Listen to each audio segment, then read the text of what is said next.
Morning. Morning, morning, morning. I was waiting for people to come in. Wanna, can y'all hear me?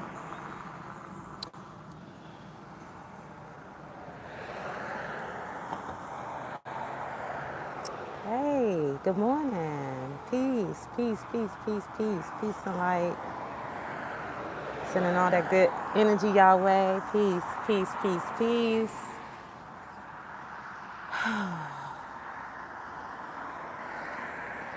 Sunday. Um, this is the beginning of my formal week. Um, peace, peace, peace, peace. Come on in. I like to begin my week with a self love practice. Um, that could be anything, it could be um, exercising, listening to my body, paying attention to my body. It could be a bath. Baths are deeply healing for us. It could be a special meal, it could be anything.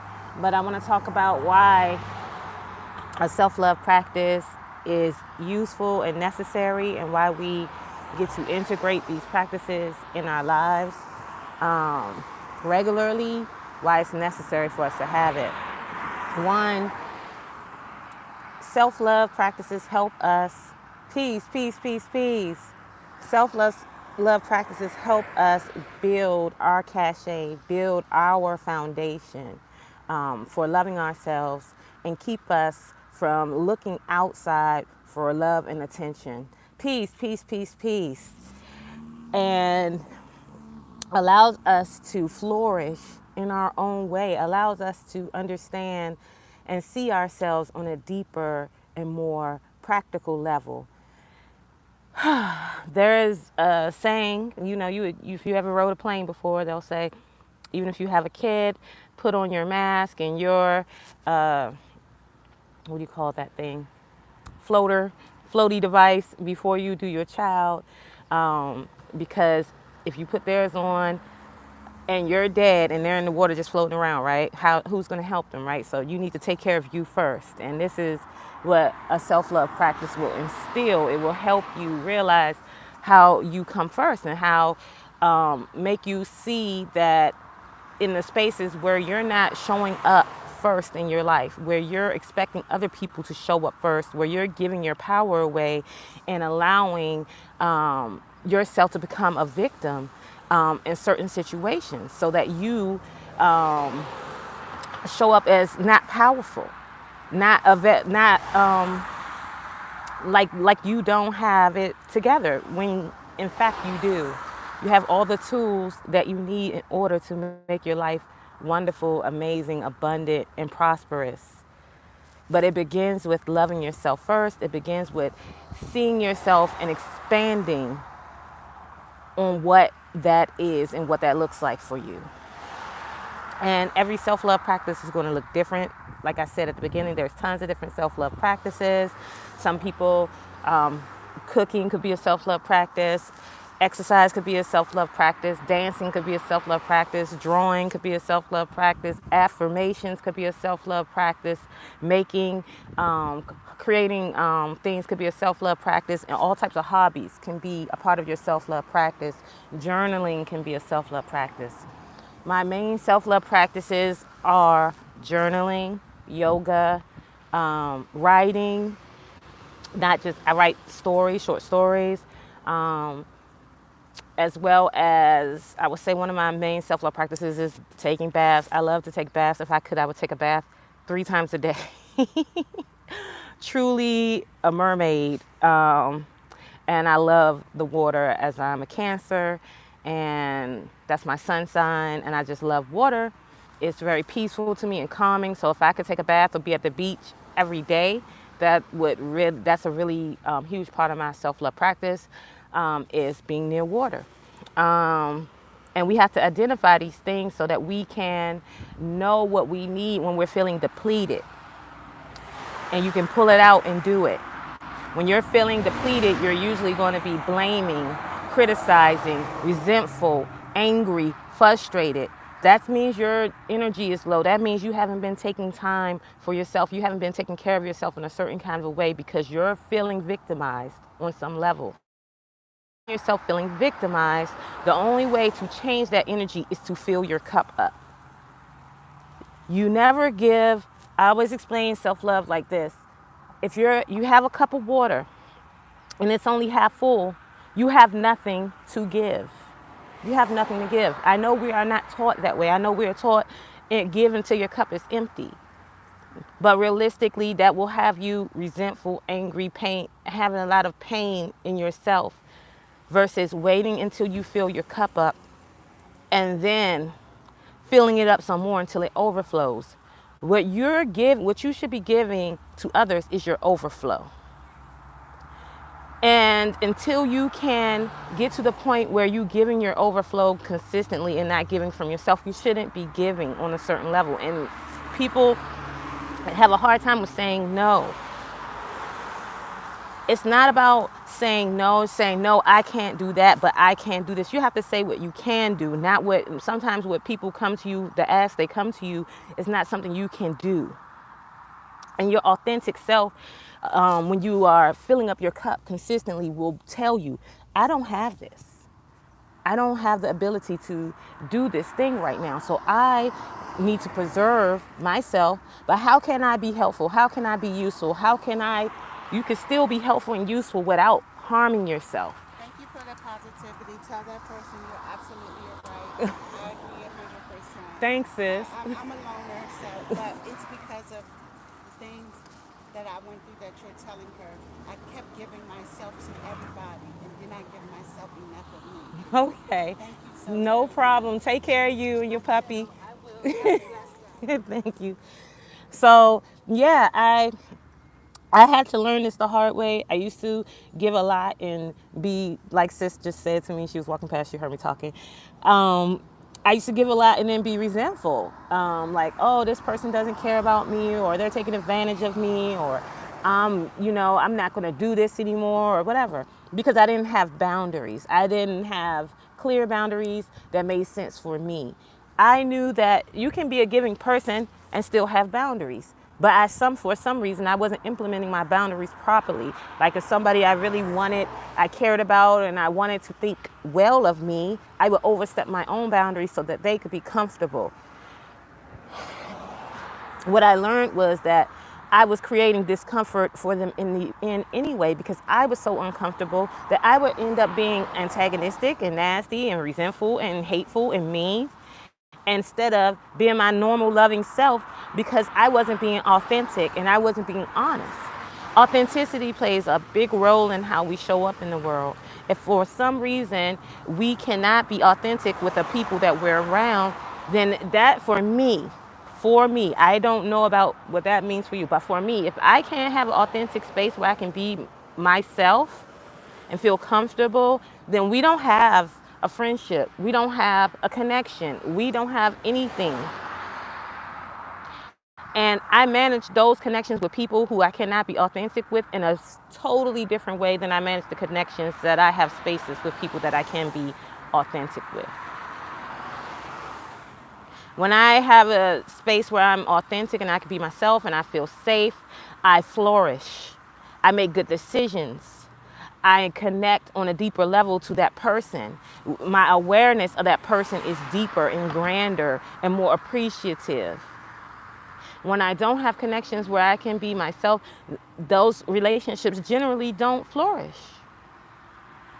And sometimes those relationships are with people that I should be close to, like a parent or something like that. But that I realize that they are not open to having that space with me. And I'm not going to force it. I'm not going to make them have a relationship with me that they're not comfortable having a relationship with me. The relationship that they are comfortable with, that's the one that we're going to have. And that includes certain boundaries for me. That means I will not overstep my boundaries for them no matter what, because they are not vulnerable and open and authentic in a way with me that allows me to be myself. And that means they're not being themselves. Does it mean that that person doesn't love me? No, it doesn't. It just means that they have a different way of interacting that is not helpful for me in a certain kind of a way. And I deal with that. I know what that looks like. I know what that feels like. And when we spend a lot of time with ourselves, loving on ourselves, we know what makes ourselves feel good. We know what makes ourselves feel connected. We know what makes ourselves vibrant and alive. And we can tell when someone has an energy that and shows up with an energy that is not conducive to those feelings. How do I? Hi, Tyrone. Tyrone said, good morning. A lot of pop-up taken care of. How do I relieve stress and different things? Comes back mentally. For me, I will say that as far as stress is concerned, I'm sorry, it was an ant crawling on me. As far as stress is concerned, I realized that a lot of the stress that I was taking on was internal because I had um, my own expectations of people, and I realized that I had expectations that I thought people had of me, and I always tried to show up for those in those ways for people that was not realistic. That relieved half my stress right there when I stopped trying to outperform what I thought other people's expectations of me were. Trying to show up in a way that was consistent to what they needed all the time, which was not in alignment with who I was. It was a total falsity. It was inauthentic for me. So so that for me that relieved most of my stress when I stopped entertaining those ideas that I had to show up as a certain kind of a way for the people that I love and the people that love me. And then the second thing is that relieved a lot of stress for me, other than practical practices like yoga and meditation, was telling the truth, being honest with people, like not lying at all, not even a nice pretty lie, a white lie for their feelings or anything like that. And I'm not saying being brutally honest. I'm saying being kind and saying, hey, I don't have it. I would like to have this space for you. I truly would, but I don't have it. I am without the ability to show up in this way. And I hope that helps. But that's the main thing. And of course, the stress, yoga, meditation, exercise, all that helps with stress, eating right. All of that helps bring your stress levels down, and you don't interpret stress outside of yourself as high and need to take it on. I hope that helps, Tyrone. How you start, Brittany? Hi. How you start setting boundaries and friendships for yourself? Friendship ended for me because I haven't been set boundaries. Okay. Yes, that is truly a death. Honestly, Brittany, you. It's kind of hard to set boundaries at 15 years, especially if the person isn't open to hearing you and they've been used to your previous behavior and they have a hard time aligning with your new understanding of yourself that needs boundaries. The best thing you can do is just be honest, say, hey, all this time that we've been hanging out, I haven't really felt comfortable saying no to you or being myself in certain situations, and I would like for our relationship to continue, but I'm going to need for some things to change. And if it works for you, that's great. If it doesn't, I understand. But I need certain things to change from here on out. But before you get into a relationship, if you want to set boundaries, be honest with yourself about what feels good and what doesn't feel good. A lot of times we are, thank you. I do say Grand Rising. Oh yes, thank you for that. I'll do my best to say it often. I usually type it. But so when you're starting a relationship with boundaries, a lot of times we don't reinforce our boundaries because we don't know what our boundaries are. And B, we cross over other people's boundaries all the time too. We are boundary crossers. A lot of times we don't take those key moments when someone's feeling uncomfortable and call out and say, hey, oh, what's that? Did I do something? And allow the person to express themselves. So we have to implement these safe spaces in our relationships where everyone gets to feel that they get to say how they feel. You know what I mean? Like they feel safe enough to say, hey, I don't like the way you did that. In the future, could you XYZ? You know what I mean? And if it's not something you can do, if this is a behavior that is seeming in you, it's going to take time. And you can just say, hey, this is a behavior that I've been doing for my entire life. It is something that I want to change and that I see a problem with, but it's going to take me time to rearrange this behavior. And if you have time to invest in me and invest in our friendship, then you can help me, But most times when I am implementing boundaries, I am very quick to end any space that is detrimental to my mental, spiritual, physical, emotional health. Very quick. Because I know that I cannot, if I meet someone and they have consistently are overstepping my boundary, and I explain to them the first time, explain to them the second time, by the time it gets to the third time, I'm done. I don't have the energy or time to keep explaining to someone why something is problematic for me. And I don't expect people to get behavioral change in 3 times. But and it depends on the type of the space it is. If it's an intimate space, I definitely don't deal with a lot of boundary crossing. If it's a workspace, it's almost nothing I could do about it. If it's a workspace, I just do my best to work around those boundaries in spaces with people at work, because that's a whole nother thing. You don't really go to work to make friends. You go to work to do your work. So, but in intimate spaces, and especially with parental figures and things like that, I'm very clear about my boundaries, and I always, enforce them. And I teach my children to enforce their boundaries with me, with themselves, with each other, with other adults. And I think that's where it really begins, is that you implementing it in a child, right? So you have to go back to your child self and say, where did I not uphold these boundaries, and how do these behaviors look for me? A lot of the times when I was a kid, I was the not popular or whatever, so I wanted to make friends, so I would let people get away with a lot more stuff in order to have friends.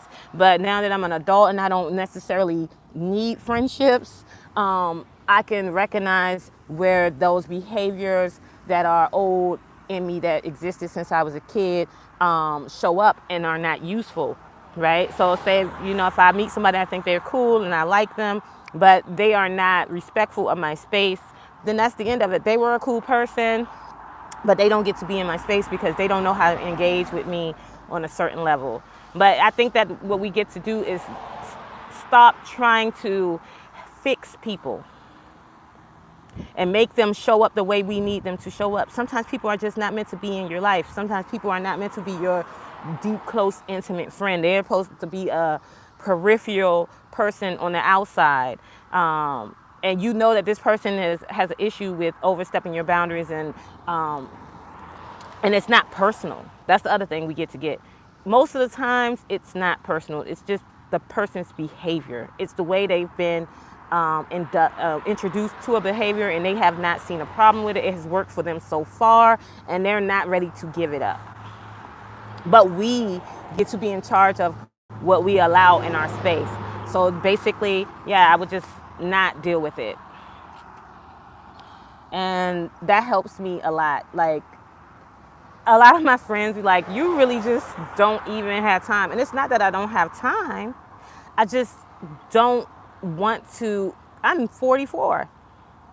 If you're my age, you're pretty much set in your ideals at this point. And I'm introducing a new idea and concept to you. And if you're open to it, then that's fine. But if you're not, I'm not going to force it. I'm not here to force or fix anything for anyone, not even myself. we are all here to learn and to grow and to adapt and to evolve into the things that we want to be and aspire to be. I hope that helped, Brittany. That was kind of a ramble, but sis, yeah, just stand firm. Don't just stand firm and don't let any of those old ways that creep in that are have value or lack conversations that allow you to let people show up in your space in a certain kind of a way because you want them in your space. Bump that. Somebody will show up who is more respectful and who is more in alignment with who you are. It always happens. Whenever I never lose, I always gain because I'm learning a lesson. Anytime I have an interaction that is not favorable, I've learned a lesson and I've learned a new behavior. I learned a new human behavior. I understand humans more deeply. I understand myself more deeply when I engage with people and we don't have favorable interactions. It's not a bad thing. It's actually a good thing. It's a part of our learning. It's a part of our growth. It's a part of our experience. And we need to integrate these experiences so that we can become better humans and show up more masterfully in our lives. So, yeah, not so good experiences are very good for us. They're very useful for us.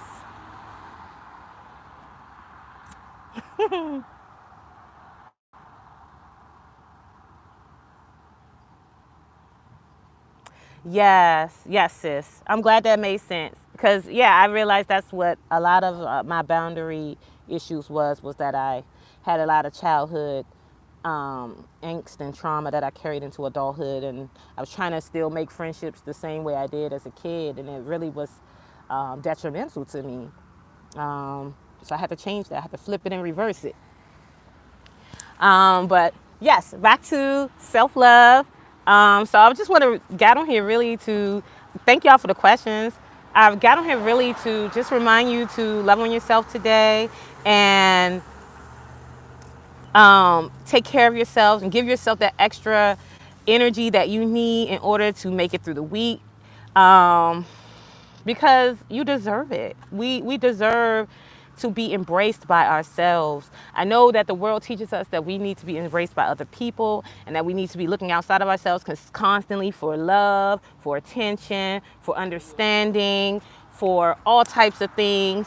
But it really starts at home. It starts within. And once we begin to delve into these practices of self-love and taking care of ourselves, then we can form a grander idea of who we get to be in the world. And honestly, when you're happy and you feel good and you feel great, you attract the things that you need to make your life flourish. You attract the people, you attract the spaces, you attract the jobs, you attract the money, you attract all the good things you want when you're happy. And the only way you can be happy is if you're taking care of yourself from an authentic and clear space. Thank you, Bonafide 1970. I appreciate your kind words. So I hope this was useful. I know it's going to stay up for the playback. I'm going to hop off here. It's Sunday, and I walk every day, but on Sundays I walk really far. And I'm going to finish my walk. And I'll see you guys hopefully for another yoga video. Thank you, Cypress. Y'all take care of yourselves. Be blessed. Mwah! Sending you love.